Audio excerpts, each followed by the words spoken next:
हरिपुर गांव में रहने वाले दो दोस्त मोहन और दिनेश मजदूरी का काम करते थे। इस साल जब सर्दी की शुरुआत हुई तो मोहन के मन में आया कि वो पैसे जोड़कर एक नई रजाई बनवाएगा। ये बात उसके मन में काफी दिनों से चल रही थी। और फिर एक शाम जब वो दिनेश के साथ मजदूरी करके लौट रहा था तो उसने एक रजाई बनाने वाले की दुकान देखी और रुक गया। क्या हुआ, तो चलते चलते रुक क्यों गया? अरे वो काफी समय से सोच रहा था कि इस साल सर्दी में नई रजाई बनवा लो। तो जानता ही है कि एक रजाई थी जो मैं, मीना और बच्चे ओढ़ते थे। अब वो रजाई पूरी तरह से फट गई। बच्चे ठंड में ठिठुरते हैं, देखा नहीं जाता। सोच रहा हूँ इस साल एक नई रजाई बनवा लूं। कम से कम एक रजाई होगी तो ठंड से तो बच जाएंगे। इसीलिए पैसे जोड़ रहा हूँ। रजाई वाले से बात करता हूँ कि कितने की बनेगी। आज चल पूछ लेते हैं, एक मैं भी बनवा लूंगा। वो हमने रसाई वाले से दाम पूछे और खुशी खुशी घर आ गया। और एक दिन जब पैसे जुड़ गए तो दोनों दोस्त अपने अपने परिवार के लिए एक एक नई रसाई खरीद लाए। मोहन के बच्चे बहुत खुश थे क्योंकि इतनी ठंड में पहले वो बिना रसाई के ठंड में सो रहे थे। बाबू ये रजाई तो बहुत गर्म है, इसमें तो हमें ठंड भी नहीं लगेगी। हमें रात को बहुत ठंड लगती थी, अब हम इस रजाई में सोएंगे तो हमें ठंड भी नहीं लगेगी। हाँ बाबू, ये रजाई बहुत अच्छी है, कितनी मुलायम है। पहले तो हमारे पास रजाई थी पर वो कितनी फटी हुई थी बापू, उसमें बहुत ठंड लगती थी, उसमें से तो ठंडी ठंडी हवा भी आती थी। अब इसमें बिल्कुल भी ठंडी हवा नहीं है कि मेरे बच्चों, तुम दोनों खुश हो ये देखकर मुझे बहुत अच्छा लग रहा है। सुना है इस बार ठंड देर से पड़ रही है, पर बहुत कड़ाके की होगी, बहुत ठंड होगी। इस बार बच्चों को ठंड में नहीं रहना पड़ेगा। रजाई में इनकी ठंड पूरी तरह से रुक जाएगी। वो एक नई रजाई मोहन और उसके परिवार के लिए बहुत खुशियां लेकर आई थी। इधर दिनेश ने भी नई रजाई ले तो ली थी पर उसे संतुष्टि नहीं मिली। दिनेश लालची था तो उसका मन कभी भरता ही नहीं था। दिनेश के दिमाग में कुछ चल रहा था। वो अचानक से उठा और सीधा मोहन के घर पहुंच गया। दिनेश जानता था कि मोहन और उसका परिवार उस दिन घर पर नहीं है। दिनेश ने मौका देखकर मोहन के घर से वो नई रजाई चुरा लिया। कुछ समय बाद मोहन जब घर लौटा तो उसने घर की खिड़की खुली हुई देखी। सब सामान अपनी जगह पर रखा हुआ था, बस उसकी नई रजाई गायब थी। मोहन हैरान हो गया। हे भगवान, ऐसे रजाई कहाँ गायब हो गई? पूरे घर में ढूंढ लिया, कहीं भी रजाई नहीं है। जाते समय खिड़की खुली छोड़ गए हम, क्या भरोसा कौन चोर चुरा कर ले गया। अरे मीना, अगर चोर घर में घुसता तो रजाई के साथ और सामान जो रखा है वो भी तो चुराता। इतने पैसे जोड़कर मैंने रजाई बनवाई थी कि सर्दी बच्चों को ठंड से बचा लेंगे, अब तो मुझे कितने ही दिन पैसे कमाने में लग जाएंगे। उस रात ठंड बहुत ज्यादा थी। मोहन ये सब सहन नहीं कर पा रहा था। वो आंगन में आकर बैठ गया और फूंक फूंक कर रोने लगा। क्या करूं, इतने पैसे कहाँ से लाऊंगा? नई रजाई खरीदने के लिए बहुत पैसों की जरूरत है। आसमान के रास्ते दो परियां गुजर रही थीं। वो दोनों धरती की सर्दी का आनंद उठाने के लिए परियों से धरती पर घूमने निकले। उन्होंने मोहन को रोते हुए देखा तो उनका मन भर आया और वो धरती पर उतर आए। उन्होंने मोहन से रोने का कारण पूछा। सर्दी की इतनी कपकपाती रात में पूरा गांव गहरी नींद में सो रहा है और तुम यहाँ बैठकर रो रही हो, क्या हुआ? क्या तुम्हें कोई परेशानी है? हमसे कहो, हम तुम्हारी दुविधा को जरूर दूर कर देंगे। हम दोनों परियां हैं, मेरा नाम है नीली परी और ये है लाल परी। हम अपनी जादुई शक्ति से किसी की भी परेशानी को दूर कर सकते हैं। इससे क्या नाम है तुम्हारा? मेरा नाम मोहन है। मैंने पैसे जोड़कर एक नई रजाई बनवाई थी पर मेरे घर में मेरी रजाई गायब हो गई। मैं जाने कहाँ खो गई। मेरे बच्चे और पत्नी ठंड में जमीन पर बिना रजाई के सो रहे हैं। उन्हें ठंड में ऐसे सोया देखकर मुझे नींद भला कहाँ आने वाली है, इसीलिए मैं बहुत परेशान हूँ। बस इतनी सी बात, हम अभी अपनी जादुई छड़ी से तुम्हें रजाई दे देते हैं। हमें लगता है फिर तुम्हारी परेशानी दूर हो जाएगी। हाँ, फिर मुझे कोई परेशानी नहीं होगी। जादुई छड़ी घूम जा, सोने की रजाई सामने ला। मेरे परी जैसे ही जादुई छड़ी घुमाती है सभी वहां पर एक सोने की रजाई आ जाती है। ये सब देखकर मोहन चौंक जाता है। ये लो मोहन, सोने की रजाई, अब तो तुम्हारी परेशानी दूर हो गई ना।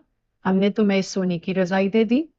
नहीं नहीं, मुझे सोने की रजाई नहीं चाहिए। मेरी रजाई तो बहुत साधारण थी, जब ठंड को रोकती थी। ये सोने की रजाई मेरी ठंड नहीं रोक सकती, ये तो बहुत कीमती भी है। मैंने तो 1200 रुपए की रुई की रजाई बनवाई थी। आप मुझे वो रुई की रजाई दे दो, ये रजाई आप वापस ले लो। मोहन की बातें सुनकर दोनों परियां मुस्कुराने लगी। वो देख रही थी कि मोहन कितना ईमानदार होने के साथ साथ कितना भोला भाला भी है। मोहन की जगह कोई और होता तो सोने की रजाई देखकर मन में लालच ले आता और उस सोने से न जाने कितनी रजाई खरीद लेता, पर मोहन ने ऐसा नहीं किया। मोहन की इस बात को देखते हुए परियों ने वो सोने की रजाई मोहन को उपहार में दे दी। मोहन, तुम बहुत ईमानदार हो, इसलिए हम तुम्हें ये ईमानदारी का इनाम दे रहे हैं। ये सोने की रजाई आज से तुम्हारी है। इस सोने की रजाई को बेचकर तुम नया व्यापार शुरू कर सकते हो और धनराशि से बहुत सी गर्म रजाई और गर्म कपड़े भी खरीद सकते हो। तुम्हारी ठंड भी दूर हो जाएगी। लाल परी, नील परी, मेरी और मेरे परिवार की ठंड दूर होने के साथ साथ मैं और भी अपने जैसे जरूरतमंद लोगों को रजाई बांटूंगा ताकि इस गांव का कोई भी गरीब परिवार ठंड में ना ठिठुरे। मैं चाहता हूँ मैं सबकी मदद करूं जैसे आपने मेरी मदद की है। मोहन, तुम्हारी इसी अच्छे स्वभाव को देखते हुए ही हमने तुम्हारी मदद की है। ये लो, सोने की रजाई को बेचकर अपने साथ साथ और भी परिवारों के जीवन में खुशियां ले आओ। मोहन को सोने की रजाई देकर लाल परी और नीली परी परी लोग वापस उड़ जाती हैं। सोने की रजाई देखकर मीना और बच्चे भी बहुत खुश होते हैं। अगले दिन मोहन शहर जाकर सोने की रजाई को बेच देता है और जो पैसे मिलते हैं उनसे वो अपने जीवन में तो खुशियां लाता ही है, साथ ही साथ वो गांव के और भी गरीब परिवारों के जीवन को खुशहाल बना देता है। गोपाल अपनी माँ शांता, पत्नी दीपा और बेटे रिंकी के साथ एक गांव में रहता था। पहले तो गोपाल के पास काफी जमीन थी और खेती का काम भी अच्छे से चल रहा था। पर माँ की बीमारी के चलते धीरे धीरे उसकी सारी जमीन बिक जाती है और अब गोपाल के पास खेती के लिए जमीन भी कम हो जाती है। उसका परिवार पहले से ही गरीब था, पर अब उसकी हालत और भी खराब हो जाती है। घर की जरूरतों को पूरा करने और माँ के इलाज के लिए गोपाल ने गांव के जमींदार से पैसे उधार लिए थे। गोपाल के पास कुछ खेती की जमीन तो बची है, उस पर इतना अनाज नहीं हो पाता कि उसका गुजारा चल सके। खेत में होने वाले आधे अनाज को वो अपने और अपने परिवार के लिए रख लेता था और जो बच जाता था उसे बाजार में बेचकर जो पैसा मिलता उससे वो अपना कर्ज और घर के बाकी खर्चे चलाता था। पर अब तो खेती आधा रह गया था, तो उससे होने वाला अनाज भी आधा हो गया। कर्ज के पैसे चुकाने में भी बड़ी मुश्किल हो रही थी और साथ साथ घर खर्च के लिए भी पैसे नहीं बच रहे थे। एक दिन जमींदार गोपाल को अपने पास बुलाता है और कहता है, गोपाल, कर्ज की रकम कब चुकाएगा? मालिक, आपको तो पता है ना मेरी हालत के बारे में। मालिक का तेरा ठेका ले रखा है, मुझे मेरे पैसों से मतलब है, कब देगा ये बता। मालिक, अभी तो नहीं है मेरे पास, और जैसे ही फसल बिकती है सबसे पहले आपके पैसे देने की कोशिश करता हूँ। कोशिश नहीं, मुझे मेरे पैसे चाहिए। मालिक, घर में बीमार बूढ़ी माँ है, माँ के इलाज के लिए पैसे नहीं हो पाते मेरे पास, तो आपको कहाँ से दूं मैं पैसे? ऐसा कहकर गोपाल रोने लगता है। तब जमींदार गुस्से में कहता है, अरे गोपाल, मुझे ये मगरमच्छ के आंसू मत दिखा। अगर 2 महीने में तूने मेरे पैसे मुझे नहीं दिए तो मैं तेरा घर और खेत तुझसे छीन लूंगा। पर मालिक, अगर आप हमारा घर ले लोगे तो हम रहेंगे कहाँ? नहीं मालिक, ऐसा मत करिए। ऐसा कहकर गोपाल जमींदार के पैरों में गिर जाता है। मालिक, आप तो देख ही रहे हैं, इस बार बारिश कितनी ज्यादा हो रही है, फसलें भी खराब हो रही हैं। कौन खरीदेगा खराब फसलों को? अरे भाई, बारिश ज्यादा हो रही है तो इसमें मेरी क्या गलती है? मैंने कराई है क्या बारिश? चल, अब निकल यहाँ से। अब 2 महीने बाद आऊंगा तेरे घर में। अब पर पैसे दे दिए तो ठीक है, मेहमान रहने के लिए कोई और ठिकाना देख लेना।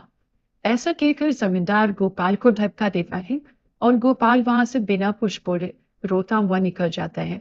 अपने पिता को आता देख रिंकी चिल्लाते हुए गोपाल के पास जाती है और कहती है, पापा, आप आ गए?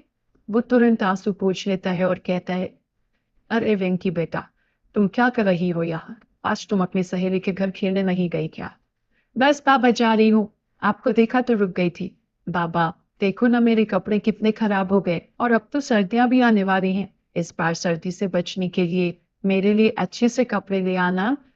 अपने बेटे की ये बात सुनकर गोपाल दबदबाई आंखों से उसकी तरफ देखता है और कहता है, हाँ रिंकी, बाबा तुम्हारे लिए इस बार सर्दी से बचने के लिए अच्छे कपड़े लेकर आएंगे। वहां खड़ी दीपा गोपाल को देखकर सब समझ जाती है और वो रिंकी से कहती है, अरे रिंकी, देखो बाबा भी थक कर आए हैं, तुम जाओ अपने दोस्तों के साथ खेलो। कब से तुमको बुला रहे हैं बेटा? हाँ माँ, मैं जा रही हूँ, आती हूँ बाबा थोड़ी देर में। ऐसा कहकर रिंकी वहां से चली जाती है। रिंकी के जाने के बाद दीपा अपने पति गोपाल से पूछती है, क्या हुआ जी, क्यों परेशान दिख रहे हो? जमींदार के पास से होकर आ रहा हूँ, उसने कहा है अगर 2 महीने में उसका पैसा नहीं दिया तो वो मेरा ये घर और मेरा खेत सब ले लेगा, और सर्दियां भी आने वाली है, हम कहाँ जाएंगे कुछ समझ में नहीं आ रहा। ऐसा कहकर गोपाल की आंखों में आंसू आ जाते हैं। अपने पति की आंखों में आंसू देखकर दीपा गोपाल के कंधों पर प्यार से थपथपाते हुए कहती है, आप चिंता मत करो जी, सब ठीक हो जाएगा। हमने कभी किसी का बुरा नहीं चाहा तो भगवान इतना निर्दयी कैसे हो सकता है हमारे साथ? आप देखना, कोई ना कोई तो हल निकल ही आएगा।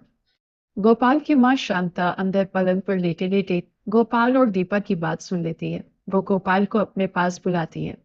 गोपाल, ओ गोपाल, जरा यहाँ तो आ। गोपाल अपनी माँ की आवाज सुनकर अंदर जाता है और कहता है, क्या हुआ माँ? यहाँ आ बेटा, मेरे पास बैठ। तू मेरी चिंता मत कर बेटा, मेरा तो समय आ गया है। पता नहीं कब भगवान का बुलावा आ जाए और मुझे जाना पड़ जाए। शुभ शुभ बोलो, ऐसा क्यों बोल रही हो तुम? देख बेटा, हाँ, मैंने तेरी और बहू की सारी बात सुन ली थी। मैं तो बस इतना कह रही थी कि तू जो मेरी दवाइयों पर इतना पैसा खर्च करता है ना बेटा, वो अब मत कर। तू अपना कर्ज उतार और अपनी जमीन और घर बचा। अगर ये भी तेरे हाथ से चला जाएगा तो क्या होगा तुम लोगों का? गोपाल सिर झुकाए चुपचाप अपनी माँ की बातें सुन रहा था। तब वो कहते, माँ तो ऐसा क्यों बोल रही है? मेरे पास 2 महीने का समय है ना, मैं सब ठीक कर दूंगा। चल अब ज्यादा बात मत कर, तेरी तबीयत ज्यादा खराब हो जाएगी। और अब सो जा, किसी चीज की जरूरत हो तो बुला लेना मुझे। ऐसा कहकर गोपाल भी सोने चला जाता है। कुछ समय बाद बरसात इस बार कुछ ज्यादा ही हो रही थी, तो गोपाल की आधी फसल भी खराब हो गई थी। बरसात के बाद सर्दियां भी शुरू होने लगी थी और गोपाल के 2 महीने भी लगभग खत्म होने वाले थे। और वो ना तो पैसों का इंतजाम कर पाया था और ना ही ढंग से अपनी माँ का इलाज। शांता की तबीयत अब ज्यादा खराब रहने लगी थी, जिसे देखकर गोपाल की चिंता कुछ ज्यादा ही बढ़ने लगी थी। उसने गांव के लोगों से कुछ पैसे मांगने की कोशिश की, पर कोई भी उसकी मदद करने को तैयार नहीं था। गोपाल और उसके परिवार के पास सर्दी से बचने का कोई साधन भी नहीं था। पैसे न होने की वजह से वो अपनी माँ को ठंड से बचाने के लिए कंबल भी नहीं खरीद पा रहा था। अपनी माँ को फटे पुरानी कंबल में ठंड से कांपते हुए देख उसको बिल्कुल भी अच्छा नहीं लगता। ऐसे ही एक दिन वो अपनी पत्नी से कहता है, दीपा, कैसे मैं तुम लोगों को बेघर होने से बचाऊं? ऊपर से ये सर्दियाँ, कैसे बच पाएंगे हम ठंड से? माँ की हालत तो वैसे ही खराब हो रही है। दीपा चुपचाप अपने पति की बातें सुन रही थी। उसको पता था कुछ नहीं हो सकता। वो अब अपना घर और जमीन खो देंगे। लाचार खड़ी दीपा कभी अपने पति को देखती तो कभी अपनी बेटी रिंकी को।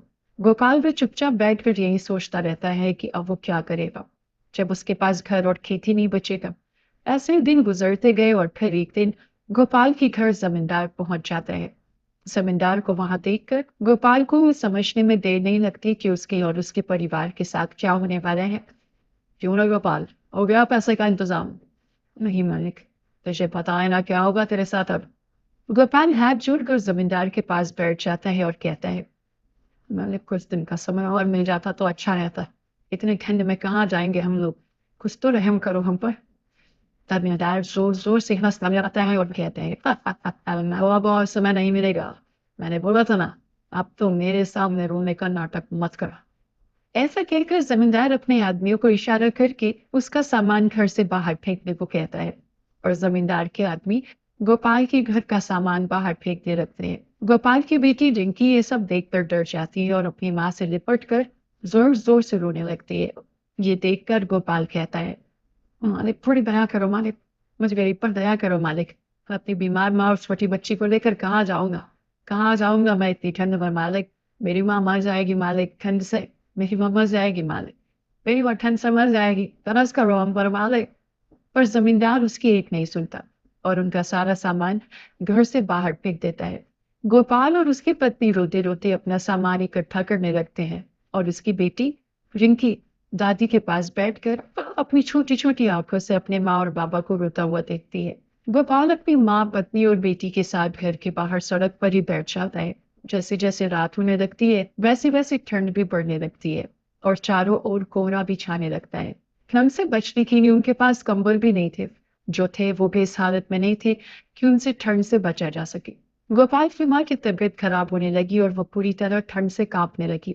गोपाल अपनी माँ को ठंड से बचाने के लिए आग जलाता है। उसकी माँ को थोड़ा आराम मिलता है। कुछ दिन ऐसे ही बीत गए और शांता ज्यादा दिन ठंड बर्दाश्त नहीं कर सकी और वो इस दुनिया को अलविदा कहकर चली गई। गोपाल पर मानो दुखों का पहाड़ टूट पड़ा। उसकी आंखों के सामने उसकी माँ ने दम तोड़ दिया और वो कुछ भी नहीं कर सका। रिंकी भी ठंड की वजह से बीमार रहने लगी थी। अपनी माँ को गोपाल ने खो दिया था, पर वो अपनी बेटी को नहीं खोना चाहता था। जो लोगों के खेतों में काम करने लगा और उसकी पत्नी दीपा भी लोगों के घरों में खाना बनाने और साफ सफाई का काम करने लगी। गोपाल ने गांव के बाहर ही अपने और अपने परिवार के लिए एक छोटा सा कमरा बना लिया था। ठंड से बचने के लिए अब उसके पास एक छत थी और उसकी बेटी रिंकी की तबीयत भी अब धीरे धीरे ठीक हो रही थी। पर गोपाल को अभी भी इस बात का बहुत अफसोस था कि अपनी इस गरीबी और ठंड की वजह से उसने अपनी माँ को खो दिया था। हेलो दोस्तों, कैसे हैं आप सब? हमारी कहानियां देखने के लिए हमारे चैनल को सब्सक्राइब कीजिए और हाँ, बेल आइकॉन पर क्लिक करना मत भूलिएगा।